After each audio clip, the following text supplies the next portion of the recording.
Hi, Facebook and LinkedIn world. Welcome to our streaming event here today with our clinical laboratory team.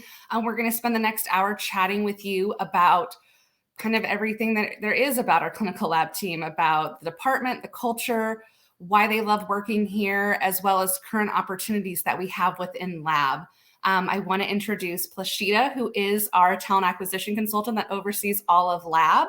And she can kind of get us started by introducing us to her managers and her director. So Plashita, I'm going to turn it over to you.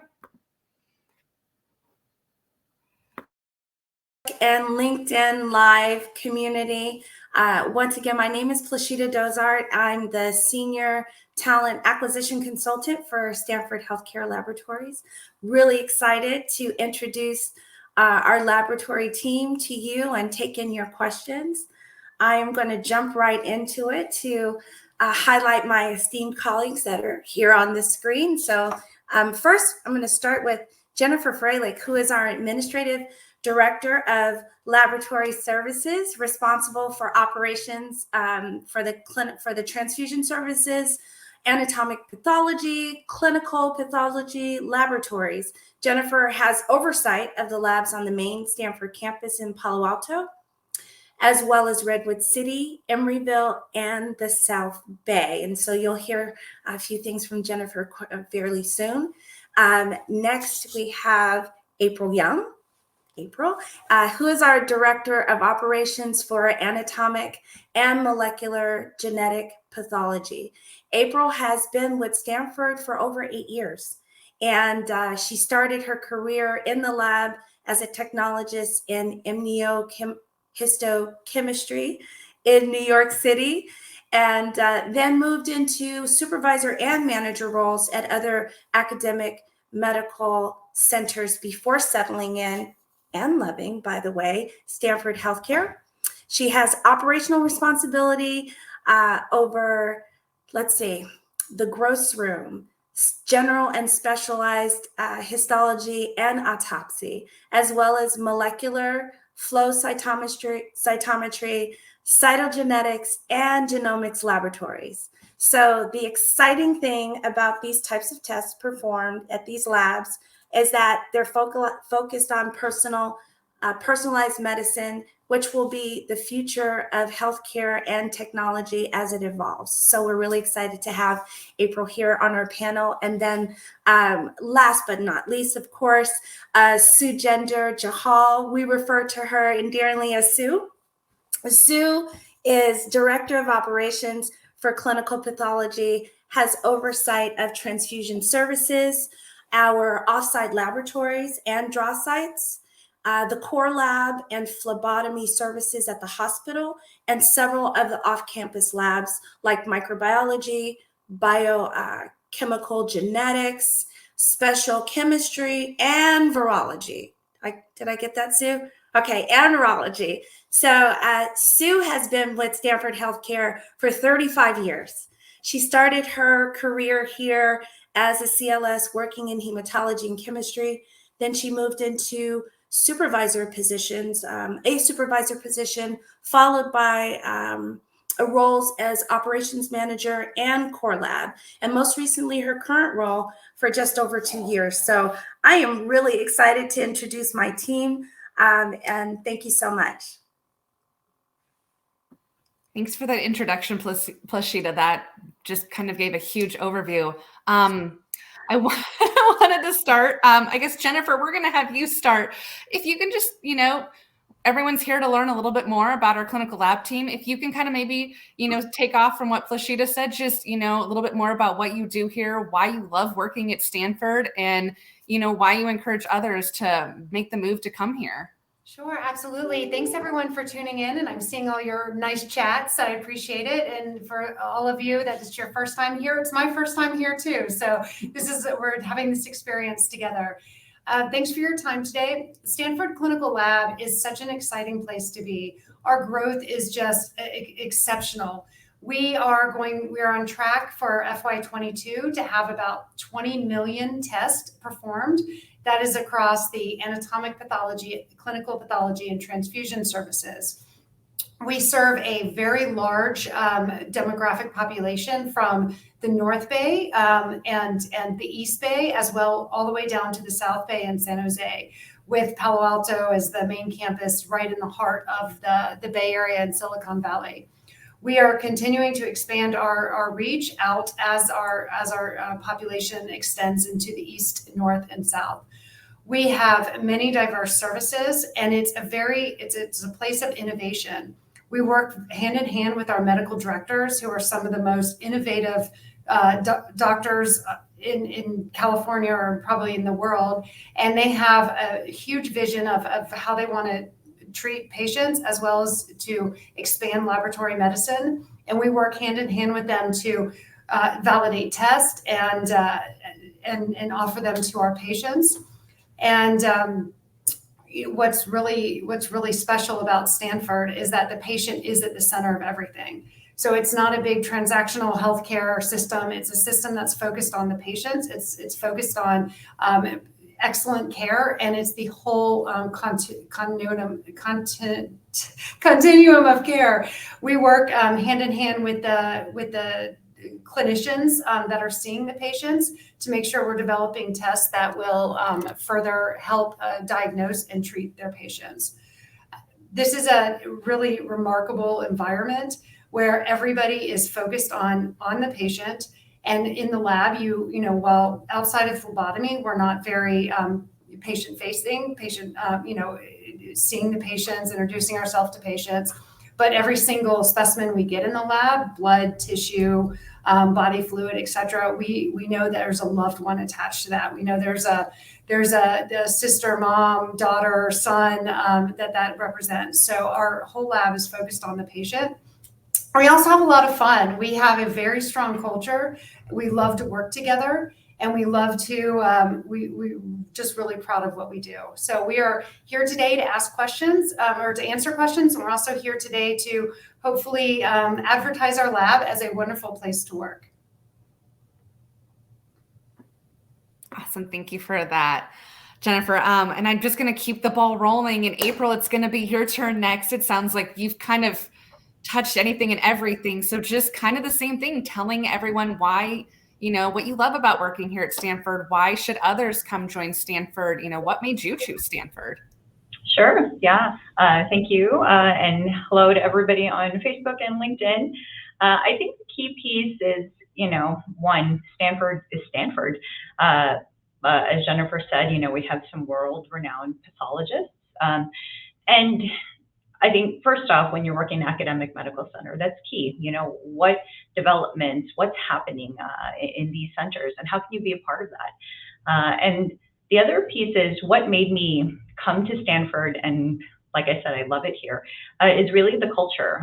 Being able to be a part of progress, being able to be part of these tests and the way we can support, our patients. And then the lab community in and of itself. I think, being a laboratorian through and through, it's the culture of the lab is something different, and it's amazing. And when you're in it, it's just something great to be a part of. And then Stanford fosters that. Our lab community is great. We connect, we work together. I think COVID has really changed the way we've all worked together and connected, and continuing to foster that has been important. But being part of this community here at Stanford, and the fact that we also have support just even outside of the lab, right? The lab is always in the background, and I'll speak specifically, for pathology. Nobody sees after surgery, where does your specimen go? What happens? Well, there's a whole team in the background working on this, and we connect well with our counterparts in the ORs and the interventional platform. And I think if that doesn't really show, what we do and how we are here at Stanford, I mean, that's really what keeps me here, and this is why I love it, because we are faced with a whole lot of challenges, and yet, we're able to rally together and come together for our patients. No, well said, April. I think right now it's huge just learning about different hospitals and their culture and what makes them different. And then also just kind of, I think, putting that perspective into people, when they think of lab, maybe the first thing that comes to mind is, oh, that's like blood, right? Or, oh, that's, things in vials. Like no one has a good overall thought process of like maybe what lab is, especially coming from a patient standpoint. Well, Sue, it's your turn. It's going to be kind of the same thing. Tell us a little bit more about why you love working here and what makes, Stanford's lab just such a great place and why someone should make the jump.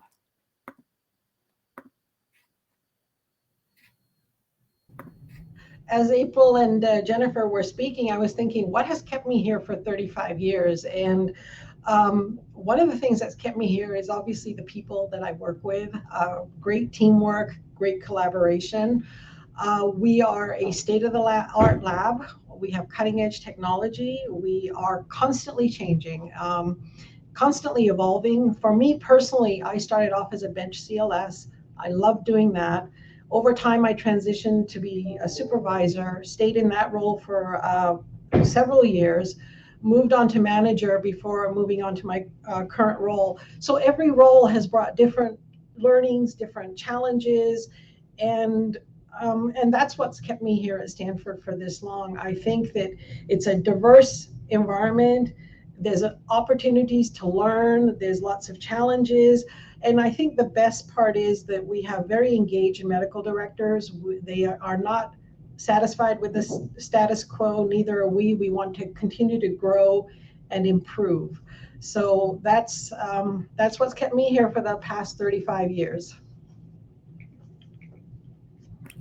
35 years is really impressive. I think that's a testament to like, she stayed here, and it shows that you've been able to stay for the last 35 years because Stanford's given you the tools to continue to grow your career and Definitely. kind of explore and learn different areas, which is Definitely. exactly what people look for in a career. Yes. So, well, Sue, we just had a question pop in specifically for you. Someone asked if you could explain what's a bench CLS. Bench CLS is the people, we have different areas at the labs. I'll take, for example, hematology is an area of testing. So we call those benches or different assignments. So someone might be doing manual differential, someone might be doing automated counts, someone might be running a chemistry test. So those are just different areas within a section of the department. Awesome. Thank you for kind of delving into that more. Well, I guess, we've got kind of a great background on all three of you, and now we can just kind of dive into a little bit more of what you guys are looking for and bringing to your teams here at Stanford. So Jennifer, since you started us off, I'm going to kick it back to you. And if you can tell us a little bit what your department's looking for, kind of, your ideal candidates for the particular roles that you're looking for, and why Stanford over maybe their current employer. Excellent questions, and I'll try to answer them all. Stanford Lab is growing. We are growing so fast, so we have pretty much every position in every department open right now. We have, that was a joke. That was an exaggeration. We have a lot of openings right now because, again, to support the growth. We have, for some of our critical areas, we have our histology supervisor, one thing about Stanford, which is really great, is we offer a great career ladder, and our histology supervisor was recently promoted to a manager. And so our histology supervisor position is open at this time. And I just, before I go on to other critical open positions, I just wanted to say a little more about the career ladder. The career ladder is not just at the management levels, it's at all levels, from the entry level frontline staff on up through management. But it's a great way to develop your skills and to continue to grow at Stanford. So you can quickly get, you can be exposed to different validations. You can be exposed to doing training, being exposed to doing maintenance, being exposed to just learning new sections. And as you continue to broaden your experience, there's an opportunity to be promoted to the next level and the next level. And we also do a lot of, kind of cross-lab promotions. So even if you might start in chemistry, there's an opportunity to move to microbiology, or there's an opportunity to move to histology. So we like to really support and grow our staff. But then again, we're also looking for the replacements for those people that have been promoted and have moved up. And so histology supervisor is a very important role, and I'll have April give more information about how exciting that role is, especially with digital pathology, which is Stanford was one of the first, if not the first, academic medical centers to implement digital pathology for primary diagnosis. So April can speak a lot more about that. But yes, Meki, I see you in the chat. We are looking for entry-level histotech, so please apply. And so we're also looking for, we're looking actually for histotechs at all positions. We have a 1, 2, and 3, and so we're looking to fill all of those positions. And then also another key position is in our virology lab. So Stanford was one of the first, if not the first, it's debatable between University of Washington and Stanford of who had the first COVID-19 test. And so so that was developed in our virology lab by our virology medical director. And so that, so the supervisor for virology, who was part of our, first COVID push back in 2020, has also been promoted to manager. So the virology supervisor position is open. We actually have two supervisor positions to fill in virology. Very exciting there. You're really on the cutting edge of test development, working with Dr. Ben Pinsky. We have CLS positions in all of our labs. And again, this career ladder is really active for CLSs. We have staff, senior, and reference tech. And we would love to have you come work at Stanford because there are opportunities of growth and also the just constant learning. We have our more, I would say, esoteric labs of the biochemical genetics, molecular pathology.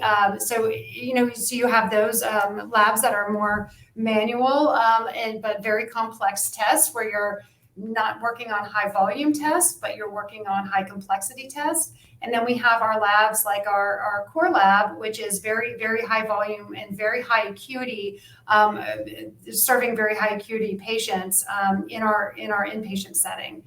But I also want to say that we have positions in our offsite labs. So the offsite labs would be in Emeryville, in Redwood City, and also in San Jose. And for those 3 locations outside of the main campus, we also have phlebotomist staff there as well. So lots of open positions. And let's see, I'll try to get some of these questions in the LinkedIn. Background certifications required for entry-level positions. That will depend on if it's a CLS or a histotech or cytogenetics tech, whatever. So it really does depend on those positions, depends on positions, but each of our job descriptions clearly lays out the educational requirements, the certifications, as well as previous years of experience. Sue and April would have more information on specific jobs. And yes, we're always looking for students. We have a great intern process or a great internship program at Stanford. So we're looking for students as well. And again, with the students, we also have we contract with San Jose State and San Francisco State for their CLS programs and also for a histotech program. So lots of positions everywhere. We have, our supervisor positions, histology and virology that are open are very, very critical positions. These are staff that are really responsible for working with the medical director, implementing their vision, as well as the, first line of contact with the staff, working on scheduling, working on, PTO requests. And so the supervisor is a really critical position. And yes, we do have day shift openings in the virology lab for CLSs. Well, thank you, Jennifer. You handled that like a pro, keeping us kind of going with that and then throwing in all these questions coming to you. So I'll let you take a breather. And April, it's going to be your turn to kind of tell us more about your openings and what you're looking for with your type of candidates. Sure. First off, as Jennifer's talking, I'm getting excited because she's saying all the things that, another part of why I love what I do and the team that I work with. So touching on positions in histology, maybe I should back up first because I know not a lot of folks really know histology. I know for a fact that when I when I came into the lab, I kind of fell into it. I could barely pronounce the lab that, I started in. But why is histology important? So I talked about, when patients go under surgery and their specimen comes out, organ comes out, what happens in the background? What happens that you now end up getting a diagnosis from that tissue that just left the body? Well, this is where pathology comes in. And we have, like I said, like Jennifer said, we have lots of openings here, but a specimen comes in and we receive it, it gets grossed. And so if you've ever heard of a gross room, that's pathology. We have surgical pathology technologists and pathologist assistants that cut up this tissue and find that area of interest, whether for the most part it's going to be cancer, and find that area and isolate it. And then that gets placed in a block and it gets sent to the histology lab. And so the histology lab, again, is another laboratory of ours that then processes these samples and these pieces of tissue. And what they do is after it gets processed, it gets cut, the block gets cut and placed on a slide. The slide then gets stained so that there's color to it. You can see what you're looking at. And then it's given to the pathologist, who then can read it under the microscope and render a diagnosis.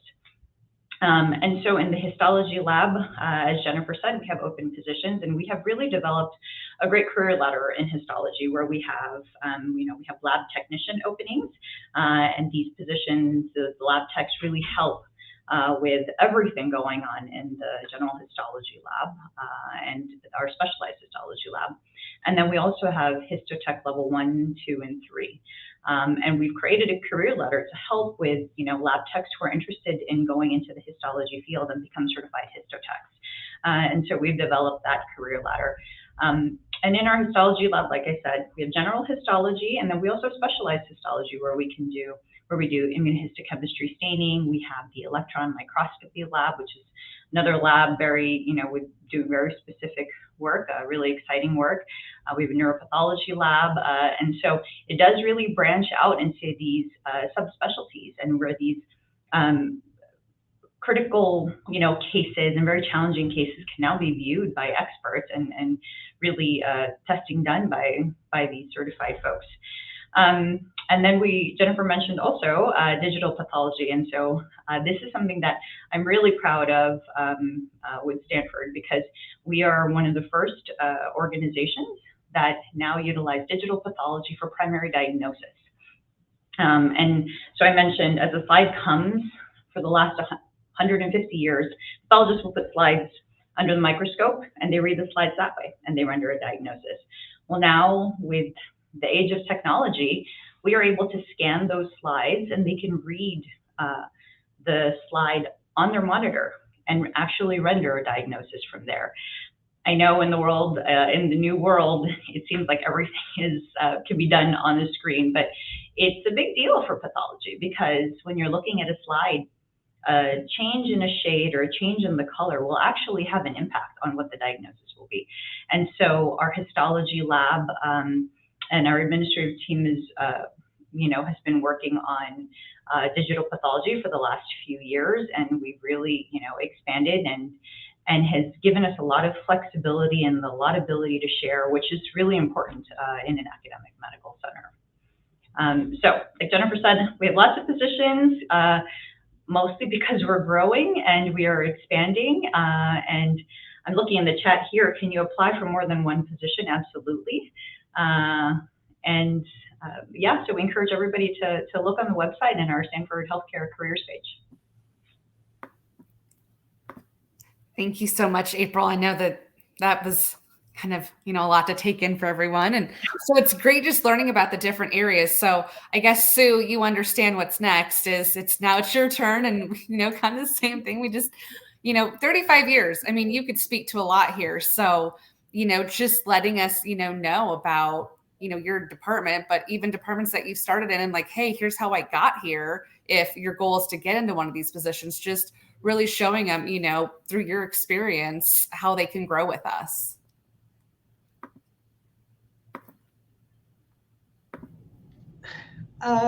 Well, actually, the route that anyone wants to take depends on their area of interest.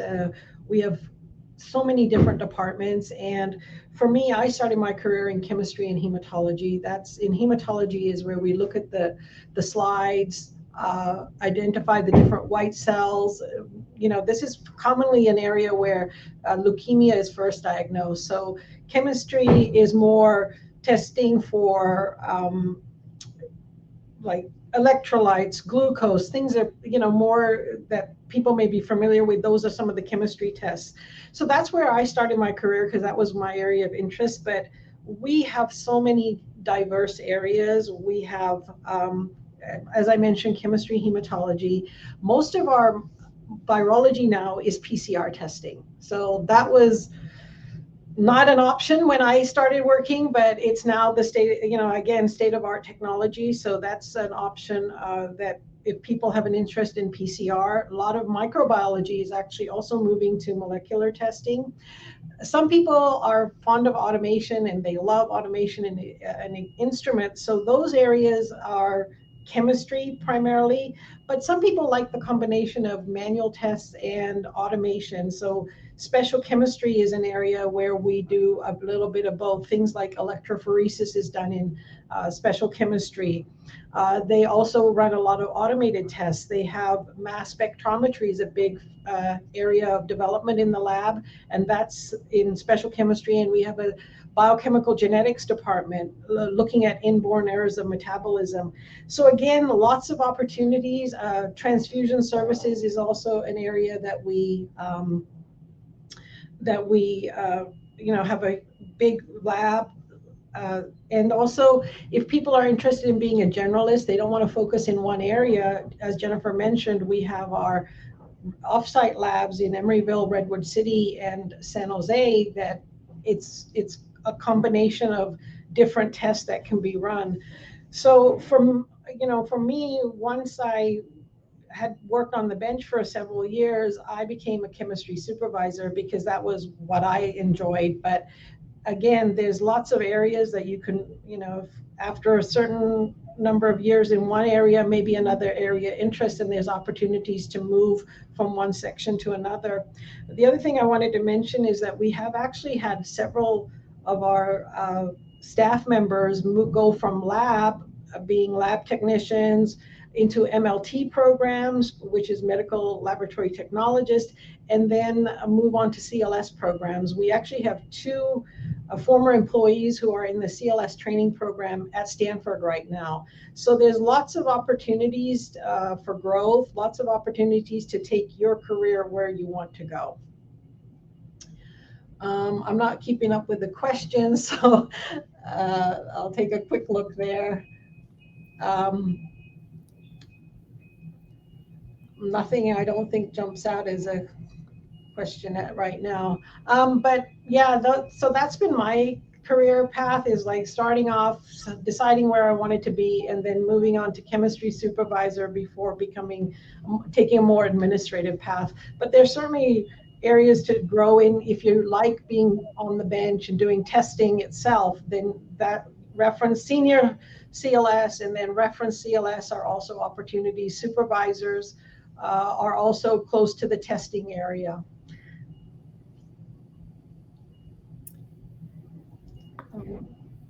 So it looks like one question did just come in for you asking, what degree or certifications do you need to work in your department? Okay, for the lab technicians, there is no licensure needed.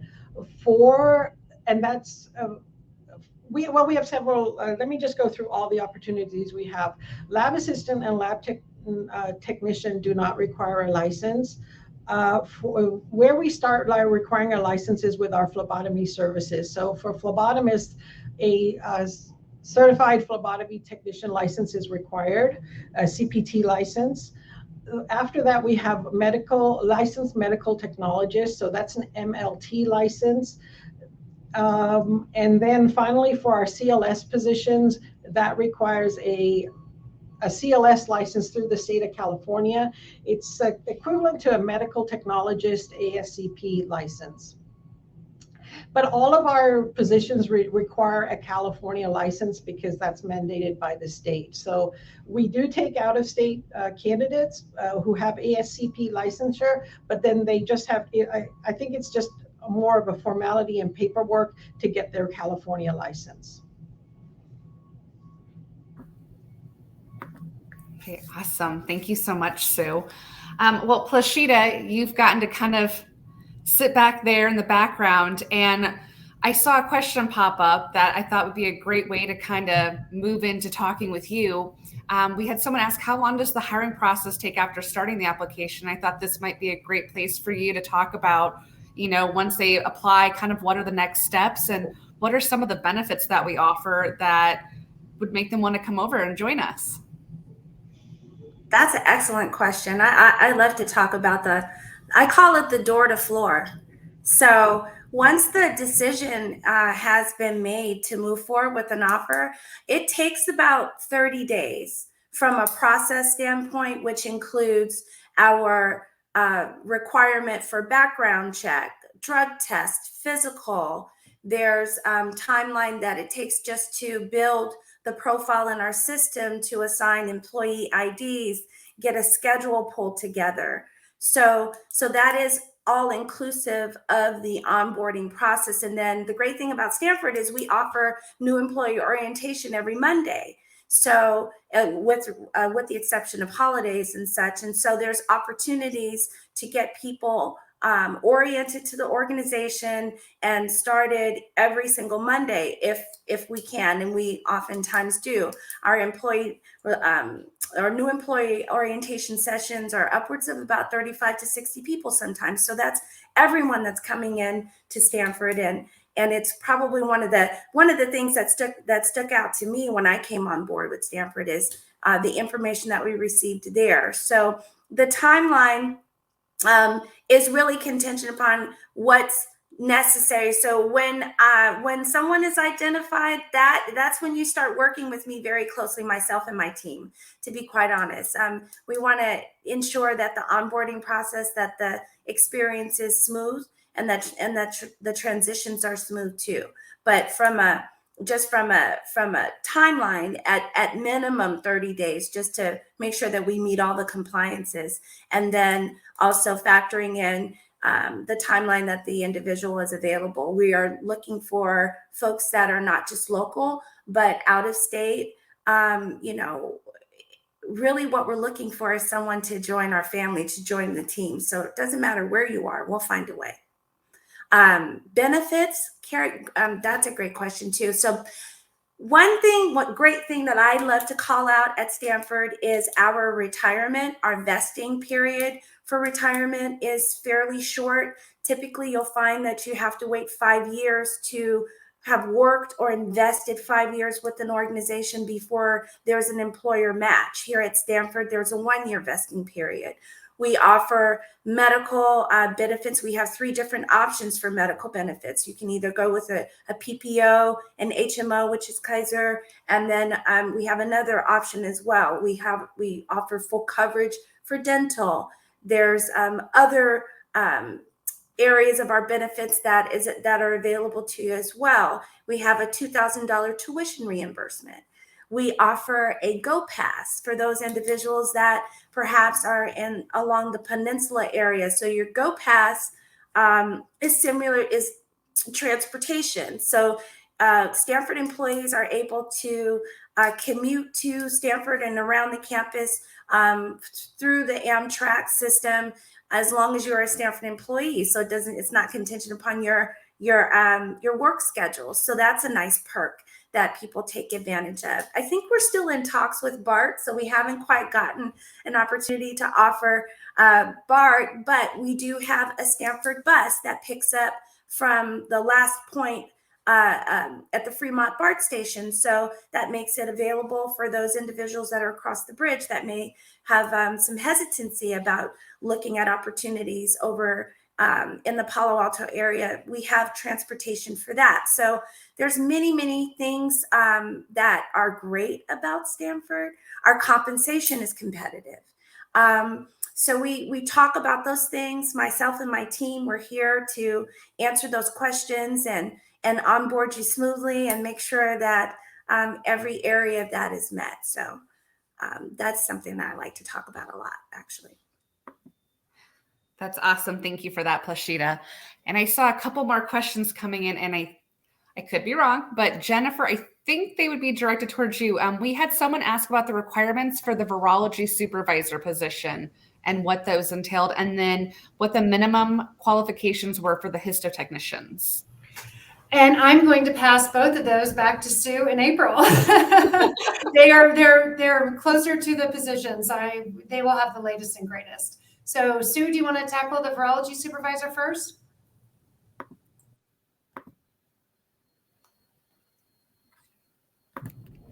So as Jennifer mentioned, there's actually 2 virology supervisor positions open.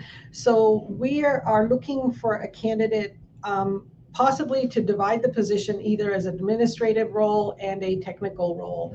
If we find a person with a technical and administrative background, that could be one role. That would require a CLS license, but an administrative role, supervisor, we are not necessarily looking for a CLS license, as long as there's a administrative experience.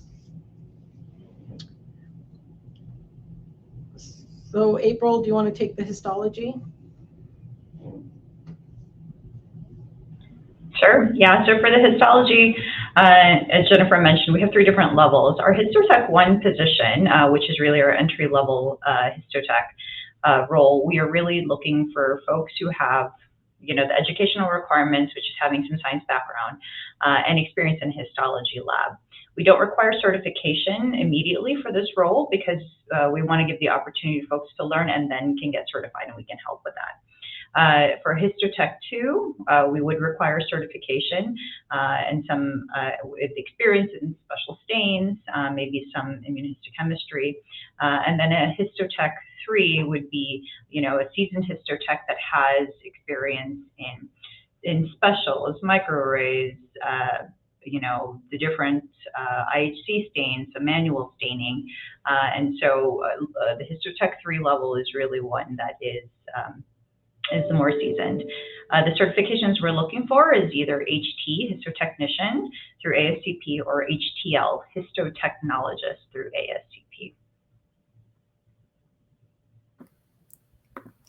Awesome. Thank you for touching more on the April. And for Jennifer, Sue, April kind of wanted to jump in kind of to some of the more frequently asked questions that Plashita probably hears from candidates, as well as we hear over on the talent strategy side. When we start talking about joining Stanford, we constantly get asked certain things. So wanted to ask you guys, especially over the last 2 years, obviously it's been something that we all never expected in a completely different working environment. How have your departments helped manage your employees' mental health? How have you helped to prevent burnout and kind of keep that, camaraderie up during this time? April? So I'm trying to unmute here. COVID has been hard. I think that's the safest statement to make, and giving our folks opportunities to take a break, to take a breather. One of the things that we really looked at is taking that pause and trying to understand, what do our employees need? Because as we're going into year 3 of this pandemic, what people need to do well in their roles and to be able to bring their whole selves in is changing, right? Because some folks are going to be fine, and some folks just need a little bit more time or a little bit more space. And so what I do appreciate is that Stanford has provided us a lot of different resources, whether it's Meru Health that we can connect with to just have somebody to talk to. We have our employee assistance program, and then within the lab itself, as Sue mentioned, we have so many different benches, so many different labs, and for us to take the time to understand, what do each of these areas need? What do the folks in these areas need? And really work on trying to support that. Because, for example, what I would need, what would the gross room would need, would be different than what the cytogenetics lab would need, right? As we're working through this, and really trying to help support our employees in a way that they are sharing with us what what they need to help get them through this time. And it can certainly be challenging because we have patients at the end of the line, and that has been our focus. But we also have to make sure we take care of ourselves, we take care of our teams, so we can continue to do, what we do and support our patients. I just wanted to add we do daily huddles with each of our shifts. So whether there's 3 shifts, 2 shifts, 1 shift in each lab, we do daily huddles. And that's when we're really working with the staff to share information on all the capital projects that are going on, any new changes to the COVID protocols, any new exciting, tests that are coming along the way, any changes to administrative policies, as well as to discuss the EAP, Meru Health, all of the different mental health counseling services that are available. So these daily huddles are a way that we can really engage with our staff without waiting for a monthly meeting. So the daily huddles are really important. And then outside of the daily huddles, we make sure that the supervisors are meeting with their staff at least once a month. And then the managers are meeting, and then the directors are meeting. And so we definitely want to make sure that each of our staff members have a big say in what decisions are being made in the lab and how to implement decisions that have been made. So we want to make sure that the staff is feeling very empowered and very part of the process, because we never want anything to just happen to them. We want them to be definitely part of the success. So we are engaging with our team, and sometimes the engagement with the team is just to say, hey, how are you doing today? Is there anything I can do for you? We're also doing lots of goodie bags of snacks, and we're doing lots of prepackaged treats and stuff like that. So just little things from time to time. We'll look at the labs, we'll look at the volumes, we'll look at, things going on, especially with COVID. And we'll say, okay, we think this section needs a little support this month. And so we'll do something special for them.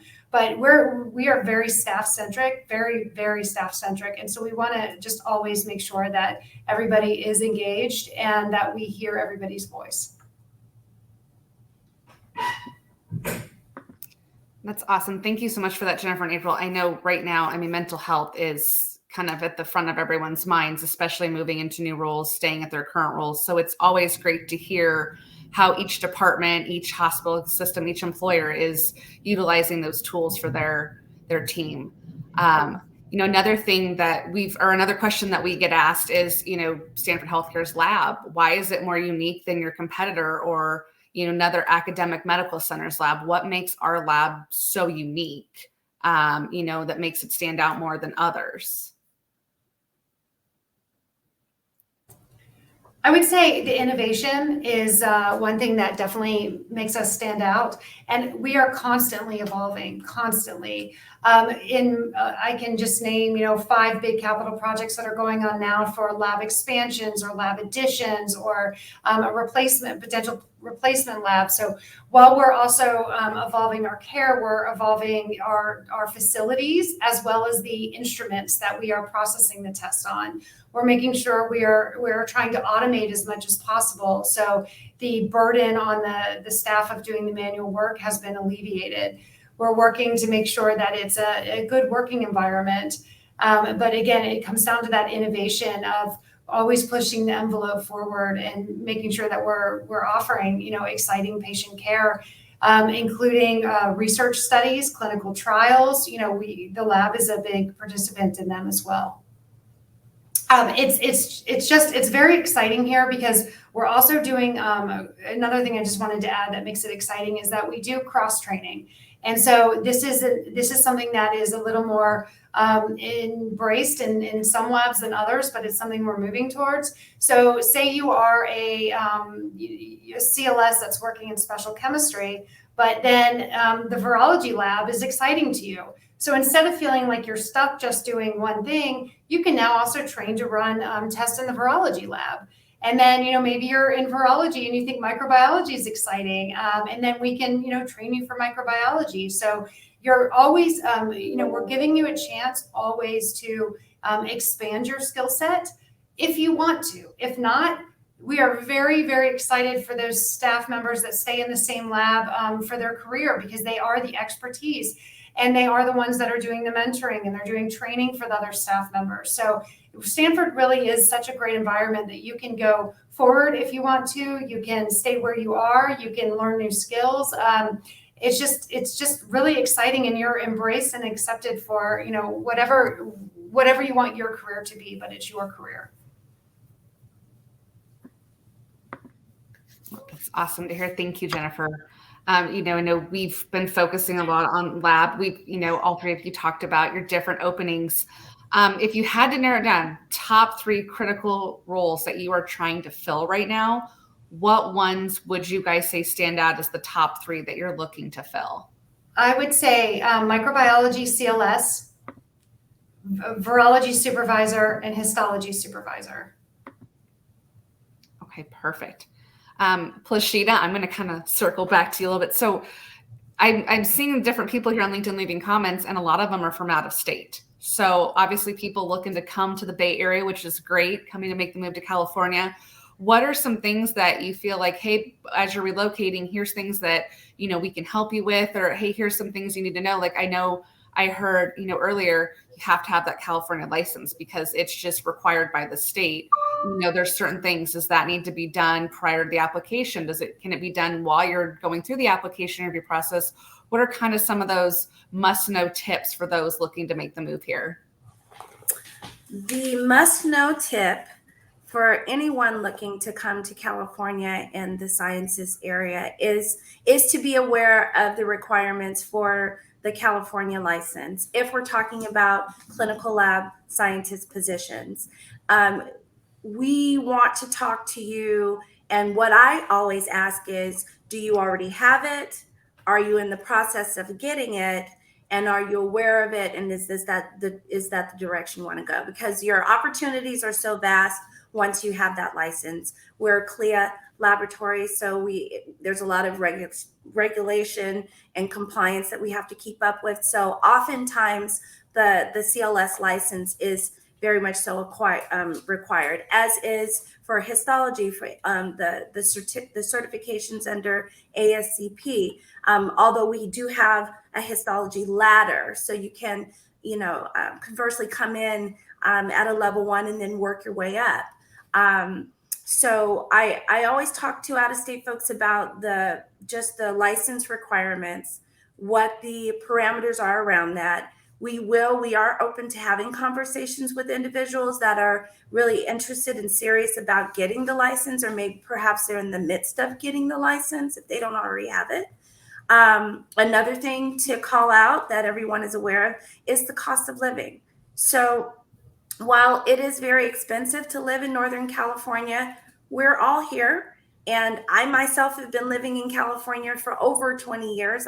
It isn't where I started off in terms of where I'm originally from, but that is something that I can talk about pretty well, just as well as everyone. I think 80% of our workforce at Stanford does not live in Palo Alto proper. So there are outskirts and neighborhoods of areas. And so in terms of being strategic about your relocation, that's something to look at. And we have resources for that. We have a relationship with one of the apartment areas, or it's apartment buildings in the area that's close to the hospital that we do a lot of referrals to, as long as you show them that you have accepted a position and have an offer letter from Stanford.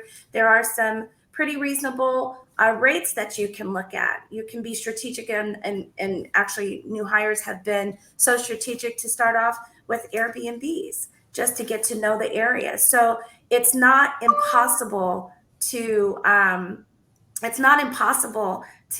make it here and be comfortable here in Northern California. We offer sign-on bonuses as incentive also, and that is something that's available to our new hires 5 weeks after their date of hire. So that's like your second paycheck, and you can use that money to recoup some of the costs and expenses for relocation. So we have conversations, and we're open to discussing that.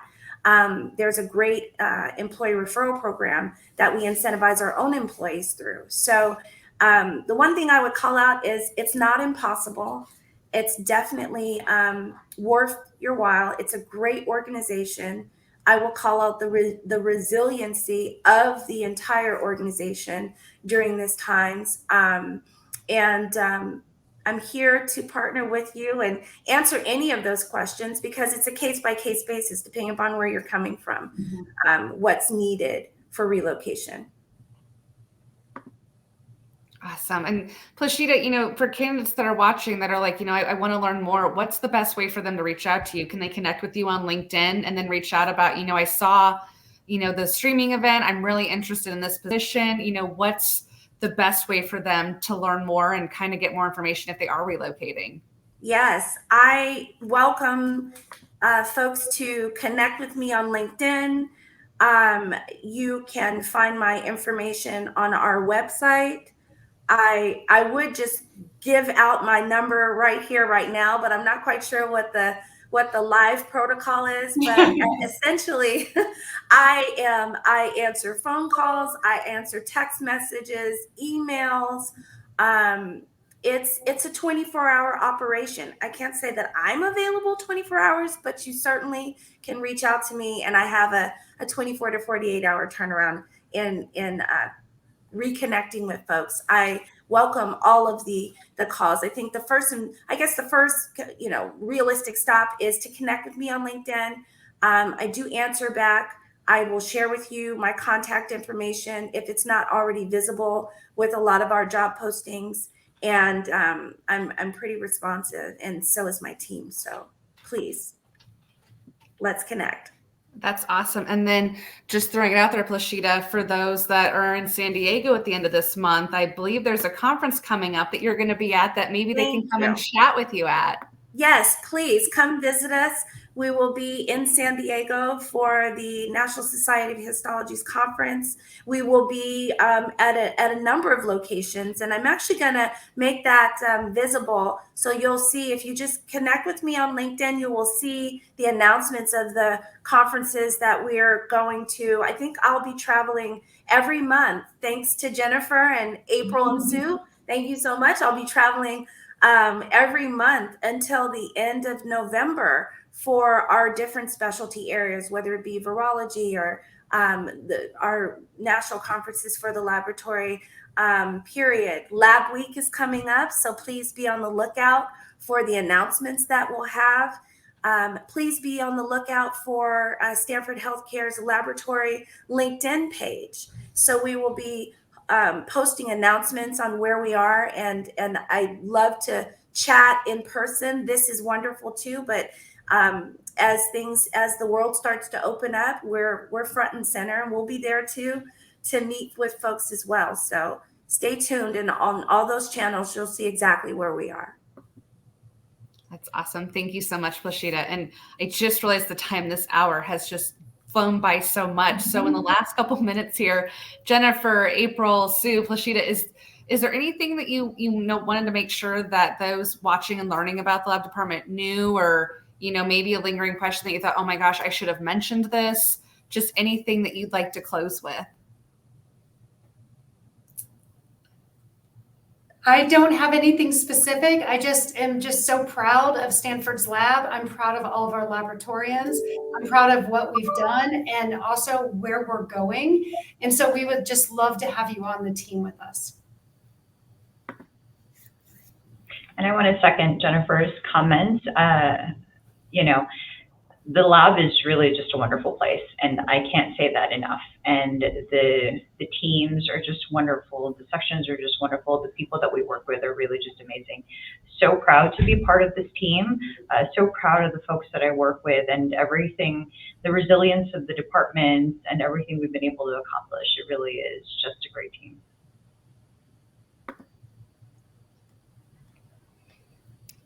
Well, I mean, I've been here 35 years, and I just can't say enough about the organization.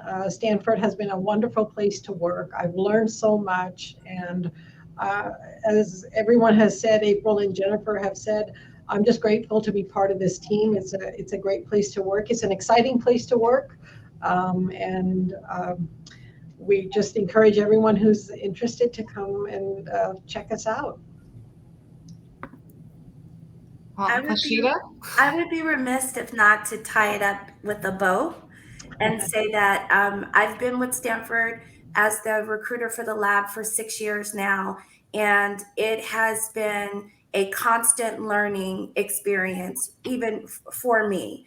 It is an excellent place to work. We have an increasingly growing diversity of individuals that work here that represent our patients. We have the most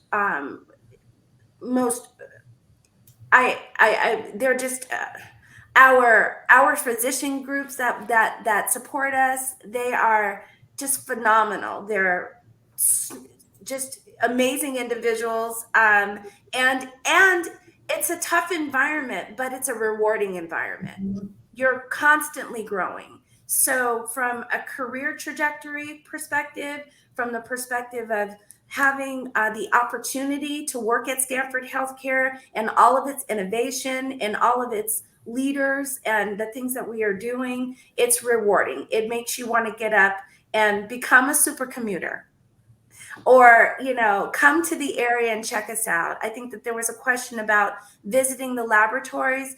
Perhaps at some point we might be able to organize opportunities for individuals to kind of see. The campus is gorgeous. Mm-hmm. So I look very forward to meeting and talking to more people and us running more of these events on Facebook and LinkedIn. So thank you everyone who has attended, and thank you for those that will share the link with your colleagues, and check us out on our LinkedIn page. There's more to come. Well, I just want to say a huge thank you again for Jennifer, Sue, April, Plashita, for all taking the time to spend this lunch hour, just helping everyone kind of learn more about Stanford and why choosing to work here. So thank you everyone for all of your questions. Again, if you're interested in laboratory opportunities, make sure that you reach out to Plashita here on LinkedIn. She'll get back to you as soon as she can, or keep an eye out for upcoming lab events where you can meet her in person and possibly some of our other team members in person. But have a great Wednesday, and we'll see you at our next event. Thank you. Thank Bye, you. everyone.